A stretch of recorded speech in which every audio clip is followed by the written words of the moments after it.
স্বাগত খেলা যোগে আপনাদের সাথে আছি খালিদ জামিল।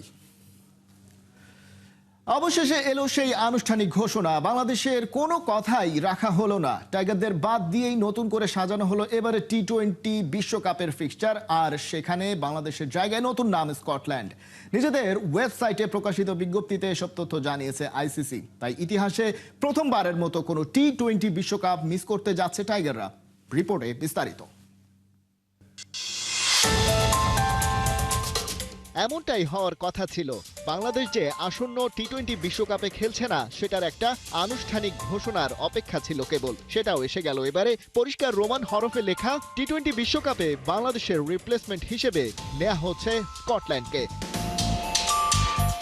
বিশাল বিজ্ঞপ্তিতে এই কয়েক সপ্তাহের পুরো প্রসেস তুলে ধরা হয়েছে। চূড়ান্ত আনুষ্ঠানিক বিবৃতিতে সেটা করতে হয় বলেই, তবে সেখানেও পাওয়া গেল এমন কিছু তথ্য যেটা এর আগে সরাসরি ডিসক্লোজ করেনি আইসিসি। বাংলাদেশের পক্ষ থেকে ভারতের সিকিউরিটি নিয়ে প্রশ্ন যখন থেকে তোলা হচ্ছিল, সব আলাপ চলছিল আইসিসির ব্যানারের বডির সাথেই। আয়োজক দেশের ক্রিকেট বডি ভারতের ক্রিকেট কন্ট্রোল বোর্ড বা বিসিসিআই কিংবা ভারতের প্রশাসন কোনো টু শব্দ করেনি সেই প্রসঙ্গে। আর সিকিউরিটি ইস্যুতে তাদের এমন শুনশান নীরবতাই সন্দেহ করে তোলে আরও গভীর। তবে আইসিসি তাদের চূড়ান্ত বিজ্ঞপ্তিতে জানিয়েছে, একটি স্বাধীন অথরিটিকে তারা ভারতের সিকিউরিটির রিস্ক জাজ করতে দিয়েছিল, যারা সেখানে তেমন কোনো থ্রেট খুঁজেই পায়নি। এর পাশাপাশি ওয়ার্ল্ড ক্রিকেটের সর্বোচ্চ কন্ট্রোলার বডিটি বলছে, তারা ভারতের রাজ্য এবং ফেডারেল সরকারের কাছ থেকেও তাদের সিকিউরিটি ডিটেল চেয়েছে এই ইভেন্টকে কেন্দ্র করে। সেখানে কিছু পরিবর্তন এনে প্রোটোকলের গভীরতাও বাড়ানো হয়েছে। এসবের পরেও বাংলাদেশ যেহেতু ভারতে গিয়ে খেলতে রাজি হয়নি, আইসিসির বিজ্ঞপ্তি অনুযায়ী টাইগারদের রিপ্লেস করে তাই স্কটল্যান্ডকে বিশ্বকাপের গ্রুপ সিতে অন্তর্ভুক্ত করা হয়েছে, যেখানে বাকি সদস্যগুলো হলো ইংল্যান্ড, ইতালি, নেপাল এবং ওয়েস্ট ইন্ডিজ। কদিন আগেই আইসিসি বাংলাদেশ ক্রিকেট বোর্ডকে 24 ঘন্টার আলটিমেটাম দিয়েছিল, কিন্তু নির্ধারিত সময়ের মধ্যে আইসিসির সিদ্ধান্তের সায় না দেয়ায় শনিবার কঠোর অবস্থানে যায় ক্রিকেট নিয়ন্ত্রক সংস্থাটি। আইসিসির সূত্রে জানা গেছে, শনিবার সকালে আইসিসির সিইও সঞ্জয় গুপ্তা আনুষ্ঠানিকভাবে আইসিসি বোর্ডকে চিঠি দেন। সেখানে তিনি উল্লেখ করেন, বাংলাদেশ ক্রিকেট বোর্ড আইসিসি বোর্ডের সিদ্ধান্ত মানছে না এবং বাংলাদেশের উত্থাপিত দাবিগুলো আইসিসি নীতিমালার সঙ্গে সামঞ্জস্যপূর্ণ নয়। চিঠির কপি পাঠানো হয়েছে বিসিবি সভাপতি আমিনুল ইসলামকেও, যিনি নিজেও আইসিসি বোর্ডের একজন সদস্য। একই সঙ্গে আলাদা এক চিঠিতে ক্রিকেট স্কটল্যান্ডকে 2026 টি-20 বিশ্বকাপে অংশ নেয়ার আনুষ্ঠানিক আমন্ত্রণ জানানো হয়। আইসিসির সিদ্ধান্ত অনুযায়ী স্কটল্যান্ডকে নেওয়া হয়েছে তাদের সাম্প্রতিক পারফরমেন্স ও বর্তমান র্যাঙ্কিং এর ভিত্তিতে। বর্তমানে স্কটল্যান্ড রয়েছে 14 নম্বরে। খালিদ জামিল, একাত্তর। টি-20 বিশ্বকাপ থেকে বাংলাদেশকে বাদ দেওয়ার বিষয়টি মোটেও ভালোভাবে নেয়নি Pakistan cricket board. PCB chairman Mohsin Naqvi কড়া ভাষায় দিয়েছেন প্রতিক্রিয়া। তবে চূড়ান্ত সিদ্ধান্ত নেয়ার আগে পাকিস্তান সরকারের সঙ্গে আলোচনা করবে পিসিবি। বাংলাদেশকে বাদ দেওয়া নিয়ে স্কটল্যান্ডকে বিশ্বকাপে যুক্ত করার খবর মিডিয়াতেই আসতেই পাকিস্তানের স্বরাষ্ট্রমন্ত্রী ও পিসিবি চেয়ারম্যান মহসিন নাকভি জানিয়েছিলেন, আনুষ্ঠানিক ঘোষণা আসলেই পিসিবি নেবে অ্যাকশন। অবশেষে সেই আনুষ্ঠানিক ঘোষণা এসেছে। আইসিসির এক বিজ্ঞপ্তিতে জানিয়েছে, টি-20 বিশ্বকাপে বাংলাদেশের পরিবর্তে খেলবে স্কটল্যান্ড। ক্রিকেট বিশ্বের সর্বোচ্চ নিয়ন্ত্রক সংস্থার নেয়া এই সিদ্ধান্তের বিপরীতে এখন কঠোর সিদ্ধান্ত নিতে পারে পিসিবি। আগেই তারা জানিয়েছিল, কয়েকটি প্ল্যান রেডি করা আছে তাদের। সরকারের সাথে আলোচনা শেষেই যে কোনো মুহূর্তে আসতে পারে সেই গুরুত্বপূর্ণ সিদ্ধান্তগুলো, যা বদলে দিতে পারে সব হিসেব নিকেশ। টি-20 বিশ্বকাপ নিয়ে হয়ে গেছে সিদ্ধান্ত, এবারে আসরে খেলা হচ্ছে না বাংলাদেশের। ক্রিকেটার হিসেবে ব্যাপারটা কিছুটা কষ্টের হলেও সবার আগে নিরাপত্তা। তাই সরকারের সিদ্ধান্ত নিয়ে খুব একটা আপত্তি নেই বাংলাদেশের জাতীয় দলের পেস ইউনিটের নেতা তাসকিন আহমেদের। আজকে আপনার পারফেক্ট লঞ্চিং ইভেন্টে আসছি, এটার মধ্যে থাকি, বাট অ্যাজ এ প্লেয়ার হিসেবে কোনো বিশ্বকাপ যদি না হয় আমরা অবশ্যই দুঃখ পাবো। But at the same time আমাদের গার্জিয়ান, আমাদের গভর্নমেন্ট এবং ক্রিকেট তারা আমাদের সেফটি সিকিউরিটি নিয়ে সব কিছু তারাই চিন্তা করার বিষয়। তো হইলে অবশ্যই ভালো লাগবে, এবং যদি না হয় ভ্যালিড রিজন আপনাদেরকে সবাইকে বলেছে। বাংলাদেশ বিশ্বকাপ খেলতে না পারলে পাকিস্তানেরও উচিত হবে বিশ্বকাপ বয়কট করা, এমনটাই মনে করেন নজাম শেঠি। পিসিবি সাবেক এই চেয়ারম্যান ভারতের আধিপত্যের বিরুদ্ধে সোচ্চার হতে ক্রিকেট খেলুড়ে দেশগুলোকে আহ্বান জানিয়েছেন। এদিকে বিশ্বকাপে না খেলা বিসিবির ভুল সিদ্ধান্ত বলে মনে করছেন ভারতের সাবেক অধিনায়ক মোহাম্মদ আজহারউদ্দিন। বিস্তারিত পার্থ বণিকের রিপোর্টে। ভারতে বিশ্বকাপ খেলতে যাবে না বাংলাদেশ, যার কারণে আর্থিক ক্ষতি হবে, জরিমানা হবে, আন্তর্জাতিক ক্রিকেটে অবস্থান নড়ে যাবে, এমনকি দেশের ক্রিকেট মুখ থুবড়ে পড়বে। গেল কদিন যাবৎ এসব অশনি সংকেত শোনা যাচ্ছে কান পাতলেই। তাহলে করার কি বা আছে? মুখ বুজে নতি স্বীকার করে সুরসুর করে টাইগাররা ভারতে খেলতে চলে যাবে? না, কখনোই না। দেশের মর্যাদার প্রশ্নে, ক্রিকেটারদের নিরাপত্তার প্রশ্নে আপোষ কোনো সুস্থ মানুষই করতে পারে না। বরং যে সাহস দেখিয়েছে বাংলাদেশ, তাকে সেলুট জানাচ্ছে পাকিস্তান। পিসিবির সাবেক চেয়ারম্যান নাজাম শেঠি জানিয়েছেন, বিশ্বকাপ বয়কটে বাংলাদেশের পয়েন্ট যৌক্তিক, কারণ ভারতে উত্তেজনা আর হুমকি আছে। কিন্তু আইসিসি ব্যাপারটা গুরুত্বের সাথে নেয়নি। তারা ভারতের চাওয়াকে প্রাধান্য দিয়ে তাদের পক্ষে রায় দিয়েছে। পাশাপাশি নাজাম শেঠি এও জানান, আইসিসির উচিত প্রতিটি বিষয়ে ভারতের পক্ষ না নেওয়া। অন্যান্য দেশগুলোরও এ নিয়ে সোচ্চার হওয়া দরকার। এমনটা হলে আইসিসি বুঝতে পারবে এটা ভারতীয় ক্রিকেট কাউন্সিল নয়, বরং আন্তর্জাতিক ক্রিকেট কাউন্সিল। বাংলাদেশের পাশে দাঁড়িয়ে পাকিস্তানেরও বিশ্বকাপ বয়কট করা উচিত বলেই মনে করেন নাজাম শেঠি। তার মতে এটা একটা কঠিন সিদ্ধান্ত হবে, কিন্তু তিনি সেটাকে সমর্থন করবেন। কেননা পিসিবির বর্তমান চেয়ারম্যান মহসিন নাকভি খেলাটা বোঝেন এবং সব দিক সম্পর্কে তার ভালো ধারণা আছে। তিনি যে সিদ্ধান্তই নেন না কেন, সেটা সঠিক হবে। এদিকে মুদ্রার উল্টাপিঠও আছে। ভারতের সাবেক অধিনায়ক আজহারউদ্দিন বাংলাদেশের সিদ্ধান্তে সন্তুষ্ট হতে পারেননি। সদ্য সমাপ্ত সাউথ আফ্রিকা সিরিজ আর চলতি নিউজিল্যান্ড সিরিজকে ইঙ্গিত করে জানিয়েছেন, ভারতে কোনো নিরাপত্তা হুমকি নেই। অথচ ভারতের সাবেক ক্যাপ্টেন এটা ভাবেননি নিউজিল্যান্ড সাউথ আফ্রিকার কনটেক্সট আর বাংলাদেশের কনটেক্সট এক নয়। আজহারউদ্দিনের বিশ্বাস, ভারতে না আসা বাংলাদেশের জন্য, ক্রিকেটারদের জন্য বিশাল ক্ষতি। এও জানিয়েছেন, ভারতের নিরাপত্তা সিস্টেম নিয়ে বাংলাদেশ অভিযোগ করতে পারে না। সেখানে অনেক আন্তর্জাতিক খেলাই নাকি চলছে, আর কোনো দলই অভিযোগ করেনি। যখন বিশ্বকাপের ফিক্সচার ফিক্সড হয়ে গেছে, তখন হুট করে বিশ্বকাপের ম্যাচ শিফট করা যায় না বলেই জানিয়েছেন আজহারউদ্দিন। বাংলাদেশ ইস্যুতে ভারত পাকিস্তান যখন মুখোমুখি, তখন বাংলাদেশ ভাবছে কিভাবে বিশ্বকাপ খেলা যায়। যদিও অবস্থা এতটাই প্রতিকূল যে বিসিবির আন্তর্জাতিক ক্রীড়া আদালতে যাবার সম্ভাবনাও উড়িয়ে দেওয়া যায় না। পার্থ বণিক, ৭১। নারী টি-20 বিশ্বকাপ কোয়ালিফায়ারে গ্রুপ পর্বের শেষ ম্যাচে আয়ারল্যান্ডকে ৯ রানে হারিয়েছে বাংলাদেশ। এই ম্যাচ জিতে টানা ৪ ম্যাচে অপরাজিত রয়েছে টাইগ্রেসরা। তার আগে দুটি ওয়ার্ম আপ ম্যাচেও জয় পেয়েছে তারা। নেপালের মূল পানিতে টস জিতে প্রথমে ব্যাট করতে নামে বাংলাদেশ। ওপেনার দিলারা আক্তার ও জুরাইরিয়া ফেরদৌস ইনিংস শুরু করেন, তবে জুরাইরিয়া ব্যক্তিগত ১১ রানে ফিরে যান। আরেক ওপেনার দিলারার ব্যাটে অবশ্য আসে ৩৫ রান।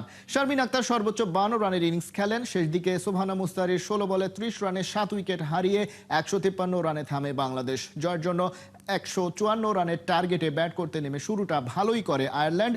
অধিনায়ক গ্যাবি লুইস আর এমি হান্টারের ব্যাটে দলীয় অর্ধশতক পূরণ হয়।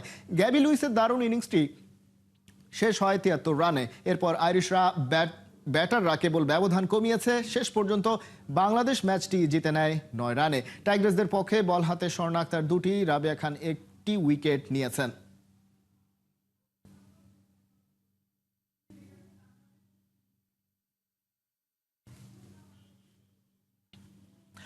বিপিএলের শুরুতে নিজেকে হারিয়ে খুঁজছেন, ফাইনালে শেষ সেঞ্চুরি করে রাজশাহীকে ট্রফি জেতালেন কেন উইলিয়ামসন। তামিমের ব্যাটিংয়ের ভক্ত বনে গেছেন।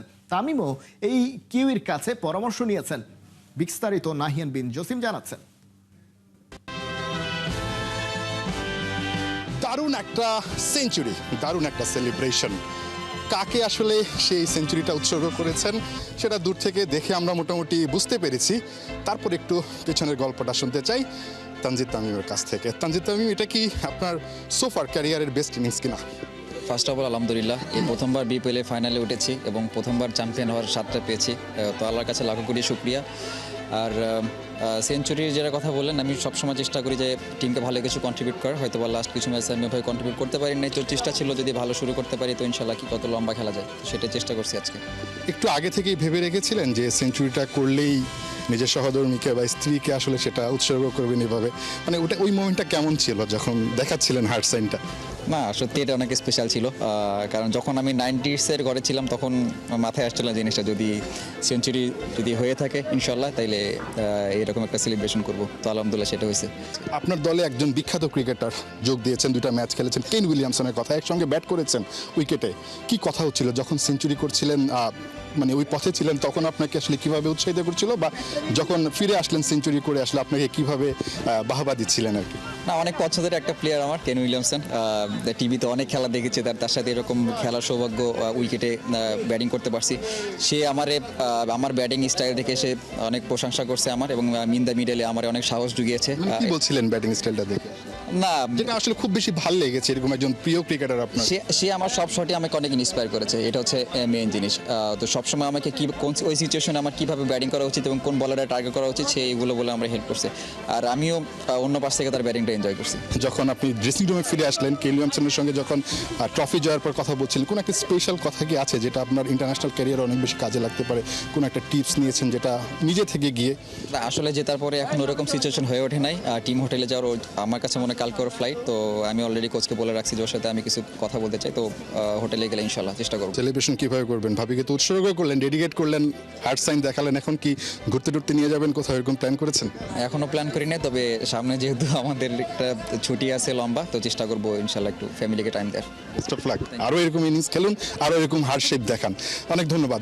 তানজিদ তামিমের সঙ্গে কথা বলছিলাম, কি দারুণ একটা ইনিংস, দুর্দান্ত একটা ইনিংস খেলেছেন কেন উইলিয়ামসন, যে কিনা আসলে নিজের সেরা ক্রিকেটার বা প্রিয় ক্রিকেটার বলতে পারেন, তার সঙ্গে ব্যাট করছিলেন। আলটিমেটলি দুর্দান্ত একটা ইনিংস খেলে দলকে জিতিয়েছেন। এখন সামনে যেহেতু বাংলাদেশে আসলে বিশ্বকাপ খেলার সম্ভাবনা নেই বললেই চলে, ছুটি আছে, যাকে হার্ট সাইন দেখিয়েছিলেন সেই মানুষটাকে নিয়ে হয়তোবা এই ছুটিটা এনজয় করবেন, আবারও ক্রিকেটে ফিরে আসবেন, আবারও এরকম ইনিংস খেলবেন। তানজিদ তামিমের জন্য অনেক অনেক শুভকামনা থাকলো। নাহিদ জাসিম, 71, ঢাকা। বিপিএল শেষ হলেও চ্যাম্পিয়নদের উল্লাস যেন থামবার নয়। বিভাগ হিসেবে এর আগেও বিপিএল জিতলেও নতুন ফ্র্যাঞ্চাইজি হিসেবে প্রথম মৌসুমেই চ্যাম্পিয়ন হয়ে গোছানো পরিকল্পনা, কার্যকর নেতৃত্ব আর দলগত বিশ্বাসের সফল বাস্তবায়ন দেখিয়েছে রাজশাহী ওয়ারিয়র্স।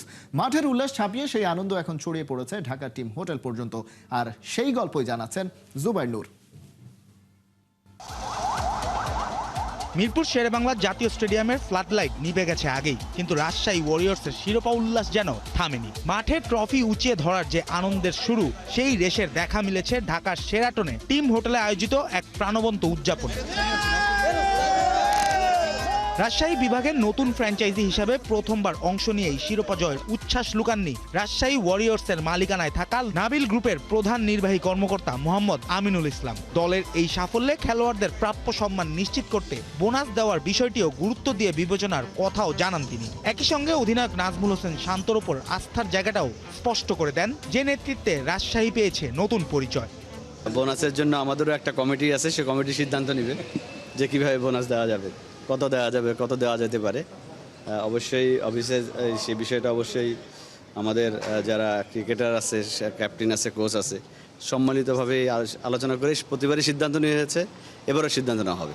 একজন captaincy front of the leader, সে যেভাবে টিমকে লিড দিয়েছে, আলহামদুলিল্লাহ আমার আস্থা ছিল তার উপর, এবং আমরা সেই আস্থাটা সে রেখেছে আমাদের।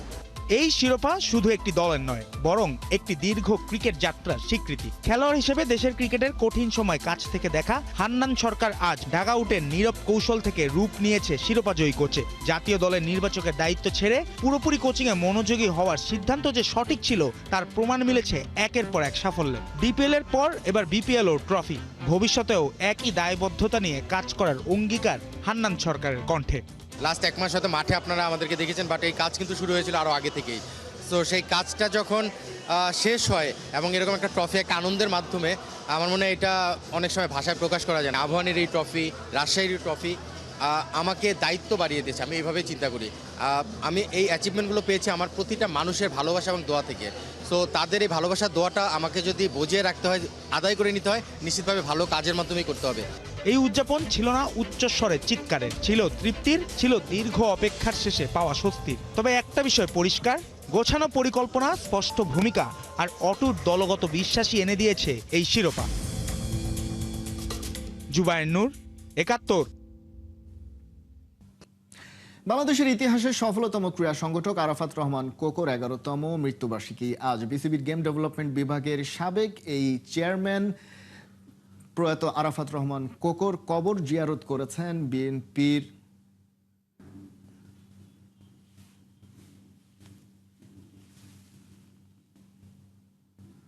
এ সময় উপস্থিত ছিলেন বিএনপির সিনিয়র যুগ্ম মহাসচিব রুহুল কবির রিজভীও। শহীদ রাষ্ট্রপতি জিয়াউর রহমান ও সাবেক প্রধানমন্ত্রী বেগম খালেদা জিয়ার ছোট ছেলে আরাফাত রহমান কোকো হৃদরোগে আক্রান্ত হয়ে 2015 সালের 24 জানুয়ারি মৃত্যুবরণ করেন।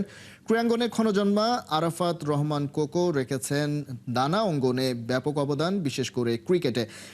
তবে ক্রিকেট থেকে ফুটবল সব জায়গাতেই ছিল তার ছাপ।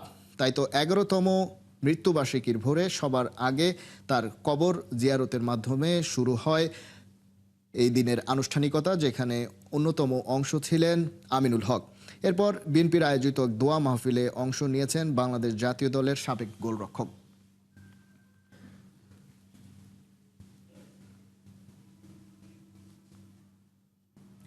এই ছিল এখনকার খেলা যোগে। সরাসরি সংবাদ অনুষ্ঠান দেখতে চোখ রাখুন 71-এর ফেসবুক পেজে এবং সাবস্ক্রাইব করুন 71-এর ইউটিউব চ্যানেল। 71-এর সাথেই থাকুন।